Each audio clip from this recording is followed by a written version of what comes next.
ఆంధ్రప్రదేశ్లో ద్విచక్రవాహనదారులకు హెల్మెట్ ధరించడం అమలు, జరిమానాలు కేంద్రం చేసిన చట్టం, సుప్రీంకోర్టు ఆదేశాల ప్రకారమే వసూలు చేస్తున్నారని రాష్ట్ర హోంశాఖ మంత్రి వంగలపూడి అనిత పేర్కొన్నారు. వాహనదారులకు హెల్మెట్ అంశంపై శాసనమండలిలో సభ్యులు అడిగిన ప్రశ్నలకు మంత్రి సమాధానమిచ్చారు. అక్కడ 1000 రూపాయల ప్రాణం అనుకుంటే మనం దేనికి తూకం వేస్తామో ఒకసారి సభ్యులు అర్థం చేసుకోవాలి అధ్యక్ష. అది 1000 రూపాయల వరకు మనకి ఈ రోజు ఒక సుప్రీంకోర్టు గైడ్ లైన్స్ అధ్యక్ష.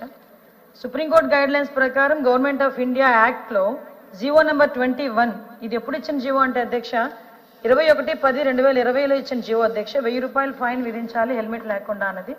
ఇది గవర్నమెంట్ ఆఫ్ ఇండియా ఇచ్చిన యాక్ట్ ఇది. సో నేనేమంటానంటే అధ్యక్ష, ఇక్కడ 1000 రూపాయల వరకు అంటే 100 రూపాయల చలన నుంచి 1000 రూపాయల చలన వరకు మార్చారు అంటేనే ఎక్కడ కూడా మార్పు రావట్లేదు. ప్రతి తల్లిదండ్రులు, చాలా మంది తల్లిదండ్రులకి ముఖ్యంగా కడుపు కోత మిగిలిపోతుంది. హెల్మెట్ లేకుండా నడపడం వల్ల మనం జాగ్రత్తగా వెళ్ళినా కూడా అవతల జాగ్రత్తగా రాకపోయినా కూడా యాక్సిడెంట్ అయితే అక్కడ చనిపోయే పరిస్థితులు ఉన్నాయి. హెడ్ భూమికి తగిలి చనిపోయే పరిస్థితులు ఉన్నాయి. వీటన్నిటి నేపథ్యంలో వేసిన పరిస్థితి అధ్యక్ష.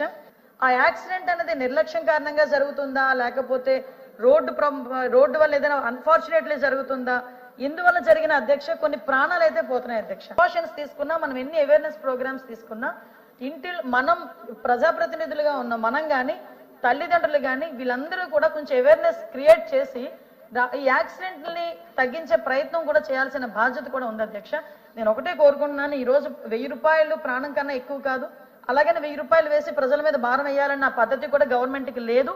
కాకపోతే కనీసం ఒక భయం క్రియేట్ చేయడానికి, కనీసం వాళ్ళకు ఒక బాధ్యత క్రియేట్ చేయడానికి ఆ ఒక్క విషయంలోని గవర్నమెంట్ కూడా తీసుకుంటుంది. ఇందులో పోలీస్ డిపార్ట్మెంట్ వాళ్ళు మీరేదో రూట్ గా బిహేవ్ చేస్తున్నారు, లేకపోతే 1 or 2 మెంబర్స్ ఉండొచ్చు రూట్ గా బిహేవ్ చేసేవాళ్ళు.